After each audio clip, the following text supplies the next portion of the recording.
నిరీక్షణ prayer house మరియు centre సంఘముల తరపున ప్రభువు పేరిట మీ అందరికీ నా ప్రత్యేకమైన వందనములు. ఈ దినపు దేవుని మాట ద్వితీయోపదేశకాండం 11వ అధ్యాయం 24వ వచనం. దేవుడు అడుగుపెట్టు ప్రతి స్థలము మీది అగును, మీరు అడుగుపెట్టు ప్రతి స్థలము మీది అగును అని ఆదికాండం 13వ అధ్యాయం 17వ వచనంలో అబ్రహాముకు దేవుడు వాగ్దానం చేశాడు. యెహోషువ కానానును స్వాధీనం చేసుకునే సందర్భంలో కూడా దేవుడు అతనికి ఇదే విధంగా ఆజ్ఞాపించాడు. యెహోషువ గ్రంథం 1వ అధ్యాయం 3వ వచనం.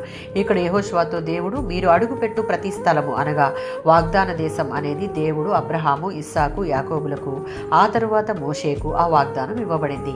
అతని ద్వారా యెహోషువకు కొనసాగడం ద్వారా మోషే వారసునిగా అతనిని స్థిరపరిచింది.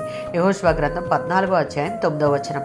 మోషే యెహోషువతో నీవు నా దేవుడైన యెహోవాను పూర్ణ హృదయముతో ఆయన ఆజ్ఞాపించిన మార్గంలో అటు ఇటు తప్పిపోకుండా అనుసరించావు కనుక నీవు అడుగుపెట్టిన భూమిని మరి నిశ్చయముగా నీకును నీ సంతానమునకును స్వాస్థ్యంగా ఉండును అని ప్రమాణం చేసి చెప్పాడు.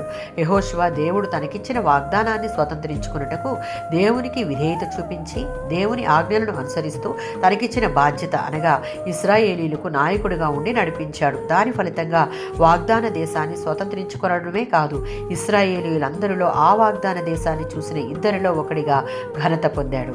దేవుడు శిలువయాగం ద్వారా తన ప్రజగా మనలను చేసుకుని విలువైన రక్షణను ఉచితంగా అనుగ్రహించాడు. ఆయన ఆజ్ఞలను అనుసరించి ఆయనకు సంపూర్ణ విధేయత చూపించే వారముగా మనం మన ఆత్మీయ జీవితంలో యెహోషువ వలె దేవుని దృష్టికి ఇష్టంగా జీవించుటకు వాక్యమును ఆధారంగా చేసుకుని జీవిస్తే ఆయన మన కొరకు స్వాస్థ్యంగా సిద్ధపరిచిన నిత్య కానాను అయిన పరలోకంలో అడుగుపెట్టే భాగ్యమును దానిని స్వతంత్రించుకునే హక్కును పొందుకుంటాం. ఆమేన్.